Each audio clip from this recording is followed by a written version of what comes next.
Som. Aí. Bom dia, prazer estar aqui com vocês, com você que está nos assistindo aí pelo YouTube, você que também ainda irá assistir futuramente essa palestra. É um prazer estar aqui com você. Meu nome é Raul Souza, eu sou o presidente do Viva, que é uma escola de estilo de vida localizada em Jacareí, São Paulo, próximo à TV Novo Tempo. Lá no Viva a gente recebe pessoas do Brasil todo para reeducação de estilo de vida, pessoas com diabetes, hipertensão, depressão, síndrome do pânico, artrose, enfim, todos os tipos de doenças crônicas. Nós recebemos essas pessoas e as ensinamos a terem um estilo de vida mais saudável e nós, com a graça de Deus, muitas pessoas revertem essas doenças, controlam ou têm uma melhora significativa. Claro que agora com a pandemia estamos fechados, mas temos também os nossos cursos e programas online.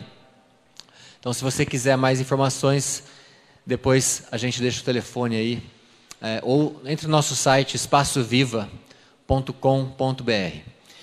Bom, mas o título e o assunto desse encontro é Finalizando a Obra. E é sobre esse assunto que eu gostaria de falar, mas antes vamos orar aqui com vocês. Santo Deus, eterno Pai, obrigado, Senhor, por essa oportunidade, por esse privilégio de estarmos aqui de maneira online para falar sobre esse assunto tão urgente, tão presente, dessa verdade presente. Pai, o Senhor sabe que sou um pecador falho, mas a sua palavra diz que mesmo ainda nós sendo pecadores, ainda assim o Senhor nos usa. Então, Pai, perdoa os meus pecados, perdoa todos os nossos pecados, todos que estão assistindo, e fale ao nosso coração, fale à nossa mente. É o que nós te pedimos, em nome de Jesus. Amém. A segunda vinda de Cristo. A segunda vinda de Cristo é uma das verdades mais solenes e mais gloriosas reveladas nas Escrituras. E qual deveria ser, então, a nossa atitude?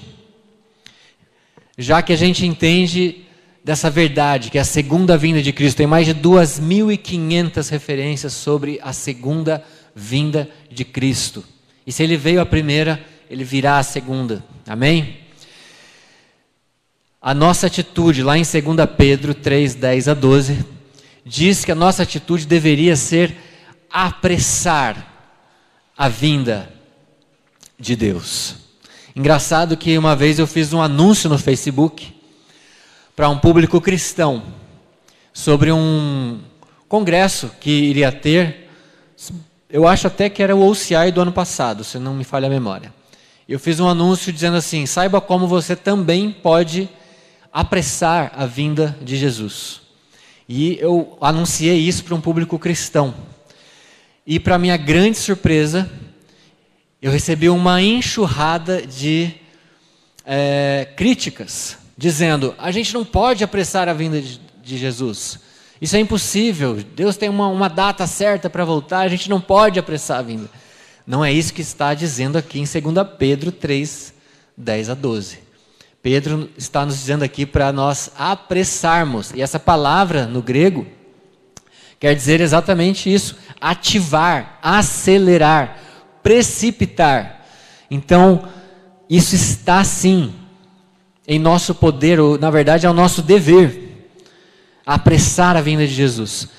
E Ellen White, no livro Desejar de Todas as Nações, ela confirma isso, dizendo assim: dando o evangelho ao mundo, está em nosso poder apressar a volta de nosso Senhor. Não nos cabe apenas aguardar, mas apressar o dia de Deus. Então, se você é adventista do sétimo dia, aqui está uma confirmação também da profetisa. Bom, no livro Testemunhos para a Igreja, ela diz também: a obra de Deus nessa terra jamais poderá ser terminada a não ser que os homens e as mulheres que constituem a igreja concorram ao trabalho e unam os seus esforços ao dos pastores e oficiais da igreja. Essa é uma citação poderosa, forte, não é verdade? Diz assim que a obra, está falando que a obra jamais será terminada se a gente não unir os nossos esforços ao de pastores e ministros. Os pastores e ministros constituem 1% da igreja. Vocês acham que a gente deve deixar essa obra para eles fazerem apenas? Claro que não, claro que não. Nós, como membros, os outros 99% da igreja, devem unir os seus esforços aos nossos líderes. Agora, outra citação diz que, apesar de nós termos que fazer isso para apressar a vinda de Deus, fala que nenhum dentre 100, ou seja, nem 1%, em nosso meio, está fazendo qualquer coisa, além de empenhar-se em empreendimentos comuns, seculares. A gente não está nem meio desperto em relação ao valor das almas pelas quais Cristo morreu. Então, a gente tem um problema. Só 1% da igreja, que são os líderes e pastores, estão ali trabalhando 24 horas por dia para pregar o evangelho, para colocar aí os projetos evangelísticos. E os outros 99% não estão unindo seus esforços. E aí, desses outros 99%, nem 1% está nem meio desperto. Não está fazendo nada. Está aqui tocando o seu negócio, nos seus empreendimentos seculares, e não está desperto pelas almas pelas quais Cristo morreu. Então a gente tem uma pirâmide aqui. Essa pirâmide, um professor meu me mostrou, eu gostei, e eu vou mostrar aqui para vocês. É uma pirâmide de níveis de participação ou níveis de engajamento para a finalização da obra, para a pregação do evangelho. Não quer dizer, vamos deixar bem claro aqui, não quer dizer que quem está aqui embaixo na pirâmide está perdido, e não quer dizer que quem está em cima está salvo, ok? Isso aí só Deus julga, não cabe a nós julgar isso. Mas estamos falando aqui de engajamento por tempo. Quem está dedicando mais tempo para finalizar a obra? De novo, não quer dizer que quem está embaixo está perdido, quem está em cima está salvo, ou vice-versa. Então vamos lá. Aqui embaixo da pirâmide tem aquelas pessoas que têm um espírito de serviço, né? É aquela pessoa, não, como que você está finalizando a obra? Como que você está ajudando a pregar o evangelho? Aí a pessoa fala, não, eu sou um testemunho aonde quer que eu vá. Né? Tem essa história, né? Muitas são, muitas não são, mas tem bastante gente que fala isso, né? Então, a pessoa ela vai na igreja e, além disso, ela é um testemunho, ela tenta ser um testemunho, ela diz que é um testemunho aonde quer que ela vá. A maioria das pessoas da igreja estão aqui. Então, elas não estão, aqui embaixo, elas não estão dedicando muito tempo, não estão participando muito, ok? Depois tem aquelas que, além de ter um espírito de serviço, elas também doam recursos. Geralmente, essas pessoas, elas acham que elas estão aqui, no topo. Mas, na verdade, elas estão aqui. E eu não estou dizendo que isso não é importante, tá? Devemos, sim, doar recursos, fazer pactos, fazer, enfim, fazer tudo possível, né, que nos cabe aí para a finalização da obra, para pregar o evangelho. Então, tem essas pessoas que doam recursos também. Aí tem aquela, agora já começa a pessoa que se envolver mais, dedicar mais tempo. E aí tem aquela que, além de tudo isso, ela também tem um pequeno grupo, ela dá estudo bíblico, ela às vezes tem também um cargo na igreja, ou se ela não tem um cargo, ela ajuda quem tem cargo. Então, aquela pessoa que, está dedicando aí mais tempo do que esses outros dois grupos aqui. Aí tem também o missionário de tempo parcial, ou seja, De repente ele dedica ali meio período da vida dele para a pregação do evangelho, para ajudar de alguma forma, para fazer um trabalho voluntário, não sei. E a outra parte para os trabalhos seculares normais da vida dele. Ok? Então aqui ele já está se envolvendo mais. Além disso, ele tem pequeno grupo, ele dá estudo, etc. E no topo da pirâmide, de novo, não estou dizendo que esse aqui está salvo, né? Mas tem aquele que é o missionário em tempo integral, ou seja, a pessoa acorda e dorme pensando como que eu vou ganhar almas para Cristo, como que eu vou fazer para mais pessoas conhecerem a Deus. Né? Ele dedica todo o tempo que ele tem pensando em como ele vai finalizar a obra. E eu esqueci de mencionar que aqui também tem aquele que vai na igreja aos sábados ou aos domingos. E ele vai, ele não se envolve, ele assiste o sermão e volta para casa, e às vezes não assiste nem a escola sabatina. Então ele está aqui. De novo, tem muita gente salva aqui, tem muita gente perdida aqui. Estamos falando de tempo de dedicação para a obra e para a finalização dessa obra. Porque se a obra jamais será concluída, a gente tem um problema aqui, gente. Olha o problema. Se a obra jamais poderá ser concluída, a não ser que os leigos, os 99% da igreja, unam os seus esforços ao de ministros e pastores para finalizar a obra, e hoje a gente está com isso aqui, com essa é a realidade, a gente tem um grande problema, não tem ou não tem? Como que a gente faz, então, para do dia para a noite? A gente precisa de velocidade, não precisa? Precisamos apressar. Como que a gente faz para do dia para a noite, esse grupo aqui estar aqui no topo da pirâmide? Todos os grupos estarem aqui no topo. Virar essa pirâmide de ponta cabeça. Para 99% da igreja agora ser um missionário em tempo integral. Para todos os membros da igreja, aqueles que têm o espírito de serviço, aqueles que dão recurso, aqueles que dão estudo bíblico, do dia para a noite, eles podem se tornar missionários em tempo integral. Para quê? Para concluir a obra. Qual é a solução? Qual é a solução? E a solução divina chama-se evangelismo empresarial. Evangelismo empresarial. Eu vou explicar. Mas antes de eu explicar, eu quero dizer uma coisa, que existe uma separação na nossa mente. Existe uma separação dizendo aqui, olha, trabalho é trabalho, religião é religião. Negócio é negócio. Deus é Deus. Profissão é profissão. Igreja é igreja. Tem ou não tem essa separação? A gente nasce aprendendo isso. Religião é religião, negócio é negócio. Não vamos misturar as duas coisas. Então olha o que acontece. Olha o que acontece. A gente fica de segunda a sexta, pelo menos 40 horas na semana, se você trabalha 8 horas por dia, 40 horas na semana, a gente está andando para um lado. Aí chega na sexta-noite, ou sábado, vamos pregar o evangelho. Dá 2 passos para cá. Então, de novo aqui. A câmera vai sofrer comigo aqui. Então, você dá 10 passos para um lado, negócio, negócio, negócio secular, negócio, negócio.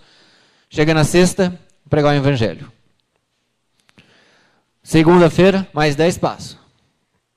Negócio, negócio secular, acabou aqui a parede. Sexta-feira, sábado, pregar o evangelho. Aonde que eu vou chegar assim, gente? Andando 10 passos para um lado e 2 para o outro. 10 para um lado, 2 para o outro. 10 para um lado, 2 para o outro. Onde que eu vou chegar? Não sei, o meu negócio deve prosperar aí, né? Mas o evangelho não. Eu estou dedicando 40 horas por semana para o meu negócio secular. Lembra lá da citação? E 2 dias na semana, quando muito, porque a maioria da pirâmide ali você viu que nem isso faz, Quando muito, 2 dias na semana eu estou pregando o evangelho. Ou um dia na semana eu estou ajudando a dar um estudo bíblico, estou me envolvendo na igreja, etc. Quando que a obra vai ser terminada dessa forma? Nunca.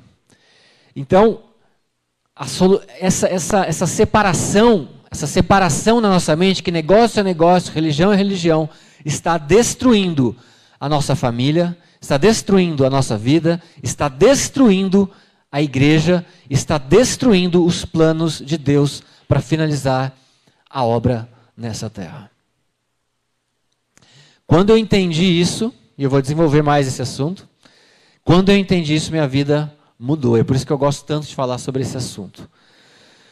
Então, quando alguém, hoje, se um menino de 18 anos, um jovem de 18 anos, fala assim, olha, mãe, pai, eu quero trabalhar para Deus.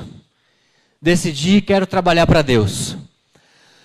Quero dedicar todos os meus dons e talentos para Deus. O que geralmente a mãe, o pai, ou o pastor, ou o tio, ou o professor, geralmente, o que eles falam? Quando a pessoa fala, eu quero trabalhar para Deus. Alguns poucos que estão aqui podem me ajudar agora.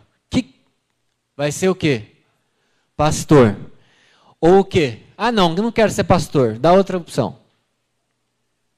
Obreiro. Mas olha, eu não quero essa área, eu quero a área da saúde. Não. Enfermeiro ou médico, obrigado. Então, gente, a gente pega todas as profissões e o cara fala que quer trabalhar para Deus. E a gente fala, vai ser pastor? Ah, tá bom, tá na dúvida, vai ser obreiro? Ah, quer saúde? Tá bom, então é médico. Ou enfermeiro. Gente, essa filosofia está matando a igreja. Está destruindo a nossa vida espiritual. Está destruindo o evangelismo na igreja. Nós não vamos terminar a obra a menos que mudemos esse conceito. E para isso eu vou te dar apenas uma. Vou te dar mais, na verdade, mas só com uma eu já consigo derrubar e já consigo resolver esse assunto. Religião e ocupação, ou seja, profissão, não são duas coisas separadas. São uma. Parábolas de Jesus, 187. Vocês entenderam o que eu estou acabando de ler? Você que está aí assistindo no YouTube, você entendeu o que você acabou de ler aqui? Religião e profissão não são duas coisas separadas. São uma. Mas no nosso estilo de vida a gente separa isso. Então, e quando a gente vai pelas igrejas, aí a gente pergunta, estamos pregando o evangelho a todas as nações? Sim. Estamos falando de Deus? Sim. Aí daí você pergunta, quem está dando estudo bíblico? Geralmente é 1, 2, 3, no máximo 5% da igreja. Então, queridos, olha, isso aqui é libertador, essa citação. Religião e ocupação não são duas coisas diferentes, são uma. Mais uma, em todas as partes da terra devem se estabelecer hospitais, escolas, casas publicadoras, recursos afins para o quê? Para a consumação da sua obra. Veja, negócios diversos para a consumação da obra. Diz aqui também, não precisamos de homens. Olha só, veja se você é um homem ou uma mulher de visão estreita. Porque nós não precisamos de homens que tenham visão estreita, que restringam a obra em lugar de expandi-la. Ou que sigam o lema, religião é religião, negócio é negócio. Continua. A obra do evangelho não deverá depender unicamente dos ministros. Cada alma deve ter um papel ativo na causa de Deus. Então não devemos depender só dos pastores, eles não vão conseguir só eles fazer isso, é impossível. Precisa dos outros 99%. Mas, em vez disso, quantos em nossas igrejas vêm e vão como uma porta em suas dobradiças, não se sentindo responsáveis pelo andamento da obra, não se interessam na salvação das almas por quem Cristo morreu, eles não sonham em tecer sua religião com seus negócios. Negócios e religião, evangelismo empresarial. Eles dizem, religião é religião, negócios são negócios. Eles acreditam, essas pessoas de visão estreita, acreditam que cada um tem sua esfera própria e os deixam separados. Mas, em qualquer que seja o chamado do cristão, ele tem um trabalho a fazer para o Senhor, que é representar Cristo para o mundo. Qualquer que seja a nossa ocupação, qualquer que seja a nossa ocupação. Qual é a sua ocupação? Você é alfaiate, você cuida da limpeza, você é mecânico, advogado, engenheiro, médico. Qual é a sua ocupação? Qualquer que seja a nossa ocupação, devemos ser missionários, tendo como nosso objetivo principal a conquista de almas para Cristo. Se este não é o nosso interesse, nós roubamos a Deus em nossa influência, tempo, dinheiro e esforço. Uau! Podia acabar aqui, né? Poderíamos acabar aqui. Gente, devemos tecer o nosso trabalho com a nossa religião. Em qualquer ocupação devemos ser missionários. E se a gente não fizer isso, não é que você, não, tudo bem, não quer fazer, tudo bem. Não. Deus está falando, se você não fizer isso, você está roubando, eu estou roubando Deus na minha influência, tempo, dinheiro e esforço. Queridos, para que aquela pirâmide, para que os membros da igreja do dia para a noite, para aquelas pessoas na base da pirâmide que são um testemunho onde quer que forem, que dão estudo bíblico, que ajudam com doações, para que todas essas pessoas, do dia para a noite, elas virem missionários em tempo integral, elas devem transformar o seu negócio em um ministério. Transformar a sua empresa em um ministério. Essa é a solução. É isso. É isso que Deus está nos falando. Raul, mas como assim, Raul? Como que eu vou transformar a minha alfaiataria, a minha loja de mecânica? Eu sou advogado, como que eu vou transformar? A minha profissão não tem nada a ver. Eu não sou médico, eu não sou enfermeiro. Como que eu vou transformar isso em algo para salvar almas? Em algo para finalizar a obra? Vou te dar alguns exemplos aqui. Essa loja de pneus do Chile é o maior revendedor, a maior loja de pneus no Chile. E sabe para que ele desenvolveu essa loja de pneus? Não foi para vender pneus. Foi para evangelizar, em primeiro lugar. Lembra que dizia ali a outra citação? Nosso primeiro objetivo deve ser a conquista de almas para Cristo. Senão você vai estar roubando a Deus. É isso que diz aqui. E ele entendeu isso. E ele construiu uma loja de pneus para evangelizar. Como que ele faz isso? Primeiro, ele tem vários departamentos na loja. E um departamento, inclusive, é um departamento missionário. Cada cliente que vai na loja recebe um DVD evangelístico.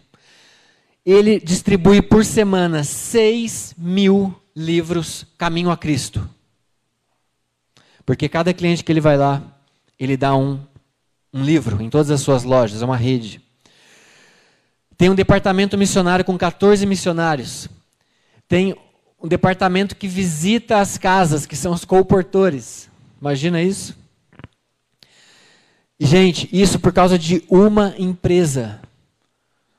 Uma empresa que decidiu fazer do seu negócio, o seu foco principal, a evangelização. E o que acontece lá, olha só, na sua parte física.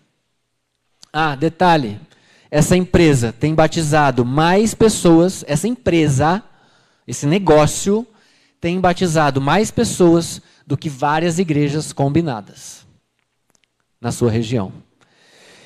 A pessoa chega para trocar o pneu, para trocar o óleo, e ele se depara com um banner. Um banner com um salmo, não sei que salmo que é esse aí, mas é um salmo. Ao invés de posters de mulheres nuas, né, ou coisas de futebol, não sei o que tem aí nas mecânicas geralmente, aqui tem um salmo, em letras garrafais. Ali, sinais dos tempos do fim. Outro banner. Lá aqui não tem a foto, mas na recepção, atrás da secretária, tem a tábua dos 10 mandamentos. Na sala de espera, literaturas da igreja. E banners com os 8 princípios de saúde. Então, gente, olha só, é uma empresa que eu estou falando, que está batizando mais gente do que muita igreja. Por causa de uma empresa. E aqui ainda Deus abençoou essa empresa de tal forma que ela é a maior revendedora de pneus do país, do Chile. Religião e ocupação não são duas coisas separadas, são uma. Na Colômbia, tem uma organização com vários negócios abaixo dela, por exemplo, uma padaria, que no saco de pão eles imprimem: eu sou o pão da vida. E cada pão que entra na casa de alguém todos os dias está também levando a palavra de Deus. Nem só de pão viverá o homem, mas toda palavra que sai da boca de Deus. E eles imprimem diversos versos no saco de pão. Outro lugar, uma clínica de vida natural. Sábados à tarde eles vão fazer massagens na praça, de graça. E aí falam, olha, no restaurante tal, que também é de um outro irmão, lá vocês vão ter aulas de culinária. Vocês podem ir lá, então um manda cliente e pessoas para o outro. E essas pessoas elas vão sendo impactadas. Ela vai trocar o pneu, recebe um caminho a Cristo. Vai na praça, recebe uma massagem. Vai na clínica de vida natural, aprende a culinária saudável, também ganha alguma literatura. E esse estilo de vida desses cristãos, e no caso cristãos adventistas aqui, ela vai sendo impactada e Cristo vai sendo glorificado, vai sendo mostrado através da vida dessas pessoas. A glória de Deus vai sendo mostrada. Tem uma outra empresa também que faz um trabalho com as prostitutas da cidade, recuperando elas para a sociedade. E todas elas, agora essas empresas da Colômbia, estão se juntando e fazendo um restaurante só para moradores de rua. Com garçom e tudo. Não é aqueles roupão, não. É com garçom e tudo. Elas estão fazendo isso. Gente, 3, 4, 5 empresas estão fazendo isso. Imagine se todas as empresas, de todos os membros, entendessem isso, todos os membros entendessem isso, e todas as empresas, de repente, virassem um centro de influência, um canal para finalizar a obra, um canal de evangelismo. Que impacto isso teria no mundo? Nosso objetivo é, sim, transformar ministérios em negócios e negócios em ministérios. Esse é o objetivo de Deus. E como que uma empresa precisa ser? E quando eu digo empresa, eu estou dizendo também ministério. Eu vou falar sobre isso amanhã, né? Porque a gente esquece que ministério é empresa, muitas vezes, né? Aí cai no outro erro, no outro extremo, de achar que só porque é ministério não precisa de organização, não precisa fazer tudo dentro da lei, não precisa ser, aqui eu vou falar sobre lucrativo, autossustentável, né? Então, o que uma empresa, ou seja, um ministério, precisa ser? Precisa, primeiro, evangelizar. É para isso que existe. A empresa é só uma fachada. Nós temos empresas de fachada. Mas o nosso objetivo principal é evangelizar. Então, primeiro objetivo da empresa é evangelizar. Com o quê? Com princípios bíblicos. Ou seja, a empresa precisa ser missionária. Segundo, a empresa precisa ser uma bênção para a sociedade onde ela está. Um exemplo disso é aqui, né, onde nós estamos aqui. Está sendo uma bênção aqui para os vizinhos, né? Está acontecendo aqui encontros, uma igreja aqui praticamente já formada, enfim.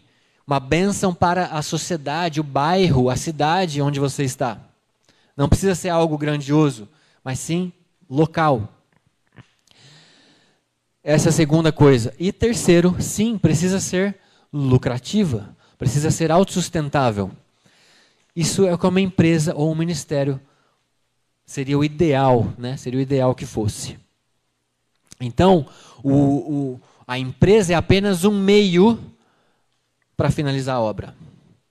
Não é um meio para você fazer qualquer outra coisa, né? Para você ter coisas, para você ser independente financeiramente, não sei. Né? Para você comprar coisas, isso aí pode até acontecer como consequência. Mas o objetivo principal deveria ser evangelizar. Como que a gente evangeliza? Vocês viram ali um exemplo, né? Através da estrutura física, nesse caso ali, tinham banners na parede, tinham coisas ali na sala de espera, e aí cada negócio tem que pensar, né, na sua realidade. Mas dá para evangelizar com a estrutura física, quando a pessoa entra nas paredes, no balcão, etc. Também com ações com clientes, né, que você pode visitar, você pode falar, você pode dar literatura, você pode dar DVD, você pode convidar para alguns eventos da empresa. Então, ações com clientes e ações para a comunidade, né? Voltando àquela questão de ser uma bênção para a comunidade. O que você está fazendo para a comunidade?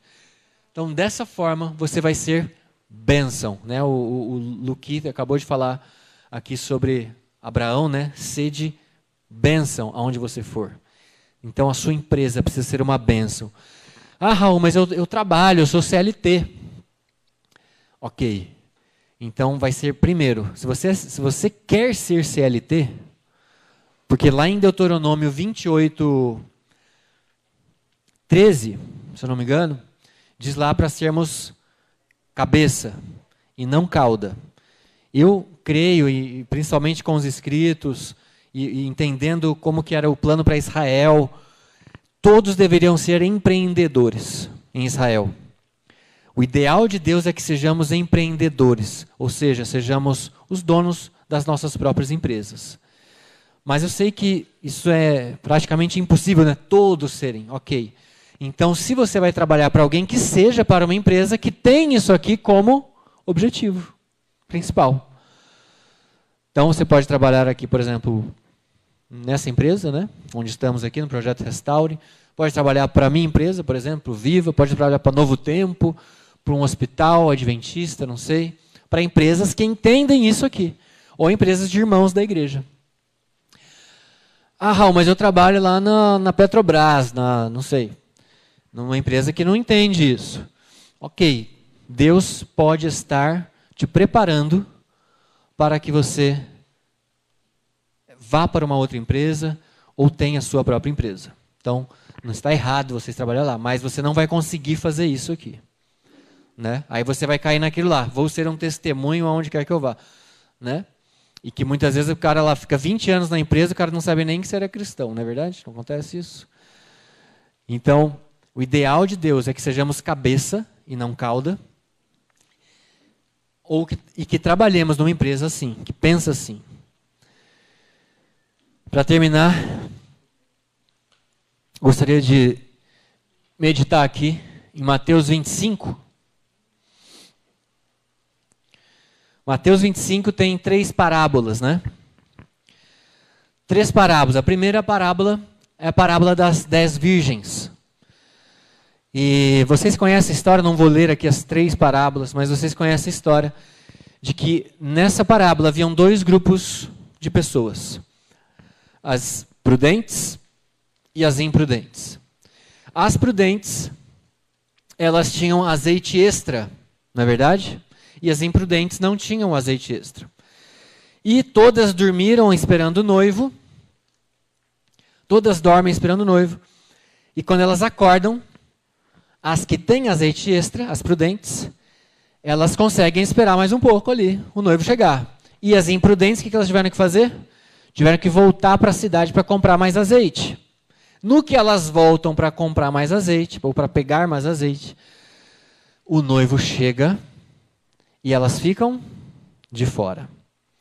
E aí, quando elas tentam entrar nas bodas, o noivo diz: apartai-vos de mim, não vos conheço. E os discípulos não entenderam muito bem essa parábola, e aí eles perguntam para Jesus ali: Senhor, explica direito isso aí. E aí, no verso 14, Jesus começa com uma palavra que é pois, ou porque. Ali, então, por isso que eu estou aqui subentendendo que os discípulos não entenderam direito essa parábola. E aí Jesus tenta explicar, então, contando outra parábola, porque ele começa com a palavra porque, ou pois, em algumas traduções. E aí ele começa a falar a parábola dos talentos. Um homem se ausentou do país, chamou seus servos e lhes confiou seus bens. A um deu 5 talentos, a outro 2 e a outro 1. Cada um segundo a sua própria capacidade, e então partiu. E aí ele se ausenta, e aí ao voltar, o que acontece? Quando ele chega para o que deu 5 talentos, o que ele fala? O de 5 talentos fala: olha, Senhor, o Senhor me confiaste 5 talentos, eis aqui outros 5 talentos. E aí ele fala: muito bom, servo bom e fiel, foste fiel no pouco, sobre o muito te colocarei. Entra no gozo do teu Senhor. E aí para o de 2 talentos acontece a mesma coisa. O Senhor me deu 2, está aqui mais 2, 4. Muito bom, servo bom e fiel, etc. E aí, quando chega porque ele deu 1 talento, ele fala: olha, sabe o que aconteceu? Eu estava com medo, eu receoso, eu escondi na terra o talento. Está aqui o seu talento, só 1. E aí ele falou: olha, você sabia que eu sou, que eu ceifo onde não semeei? Né? Que eu ceifo onde não semeei, que eu junto, etc, etc. Ele fala tudo aqui, mas fala o seguinte: que se você sabia que eu era dessa forma, por que você então não fez como os outros 2 servos, né? Você não multiplicou os talentos. E daí o Senhor diz: tirai-lhe, pois, o talento e dai-o ao que tem 10. Então aqui tem 2 grupos novamente. No primeiro, as prudentes e as imprudentes, tinham azeite e não tinham azeite. Agora, os que usam os seus talentos, usam os seus dons para multiplicar, usam os seus talentos, o seu tempo, o seu dinheiro, as suas empresas, por que não? Para quê? Para a glória de Deus, para o seu Senhor ficar feliz, para cumprir a obra que Deus lhe deu, e um grupo que não usa os seus dons e seus talentos para isso. Mas não termina aí. Tem mais uma parábola, que é a parábola do grande julgamento, que diz assim: quando vier o Filho do Homem na sua majestade, eis que ele se sentará no trono de sua glória. E ele vai separar uns dos outros, como os pastores separam os dos cabritos das ovelhas. E as ovelhas à tua direita e os cabritos à tua esquerda. E as da sua direita ele vai falar: vinde benditos do meu Pai, entrai na posse do reino que vos está preparado desde a fundação do mundo. Porque tive fome e me deste de comer, tive sede e me deste de beber, era forasteiro, me hospedaste, estava nu, me vestistes, enfermo, me visitaste, preso, foste me ver. E aí então de novo aqui tem 2 grupos, os salvos e os perdidos, as ovelhas e os cabritos. E os salvos perguntam então: mas quando que o senhor estava nu? Quando que a gente foi te visitar? Quando que a gente deu de comer? Quando que a gente deu de beber? Ele fala: quando vocês fizeram isso a um dos meus pequeninos, a mim o fizeste. E os perdidos falam: mas Senhor, quando que a gente te viu nu? Quando que a gente não foi te visitar? Quando vocês não fizeram isso a um dos meus pequeninos, a mim é que vocês não fizeram. O que está acontecendo aqui então, gente? O que eu quero fechar esse assunto aqui? Existem dois grupos de pessoas. O grupo de pessoas que usam seus dons, seus talentos, seu tempo, seu dinheiro, suas empresas, para a glória de Deus, para amparar o nu, para amparar o enfermo, para cuidar das pessoas, para ser uma bênção para os clientes, para ser uma bênção para a sociedade, para ser uma bênção para o seu bairro, para a sua igreja e para a sua cidade. E existe um grupo de pessoas que pensam, não, religião é religião, negócio é negócio. E não usam os seus dons, seus talentos, tudo que tem, tudo que pode, seu dinheiro, suas empresas, seus funcionários, para a glória de Deus, para finalizar a obra, para apressar a vinda de Cristo. E esse grupo que usa os seus dons, seus talentos, etc., é o grupo que tem o azeite extra, que tem o Espírito Santo. E os que não estão usando estão a ponto de se tornar o grupo sem o azeite. E esse grupo com o azeite, e esse grupo que usa seus talentos, estará à direita naquele grande dia.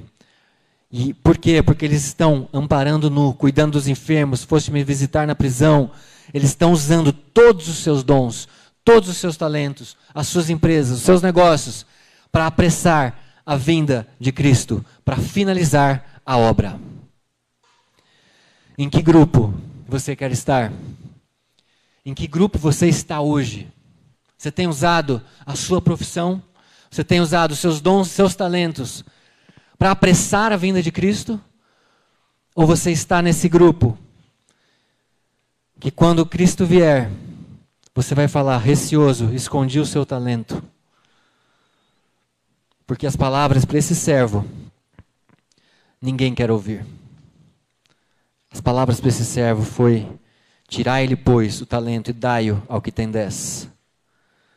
Servo inútil, lançai-o para fora nas trevas.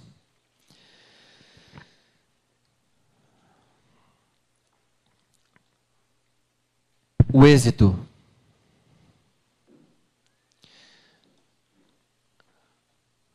O êxito em qualquer atividade requer um objetivo definido. Aquele que deseja conquistar verdadeiro êxito na vida deve manter em vista constantemente esse objetivo digno de seus esforços.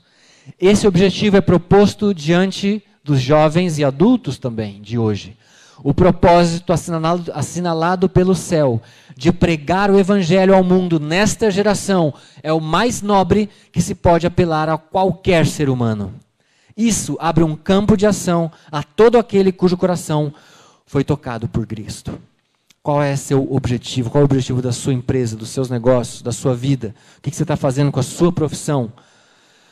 Porque o propósito assinalado pelo céu de pregar o evangelho ao mundo nessa geração é o mais nobre que você pode fazer com esse dom, com esse talento. Como, Raul, que eu sei então? Como que eu sei o que eu vou usar para Deus? Como que eu vou usar para Deus? E aí eu termino com essa, para você descobrir aqui a sua meta definida, o seu ministério.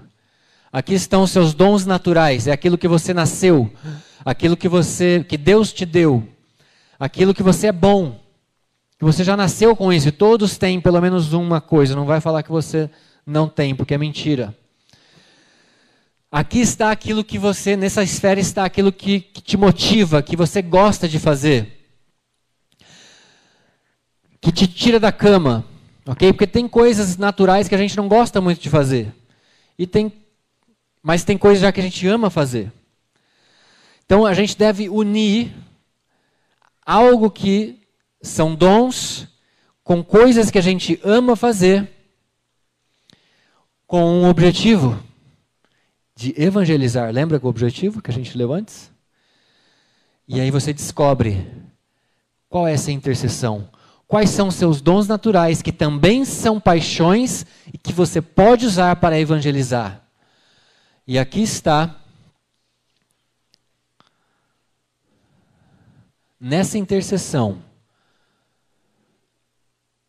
aqui está a sua meta definida, aqui está o seu ministério. É para isso que você nasceu. Está aqui, ó. Pegar o seu dom, o seu talento, com aquilo que te move, aquilo que você gosta, para evangelizar. Aqui está o propósito da sua vida, o propósito da sua existência.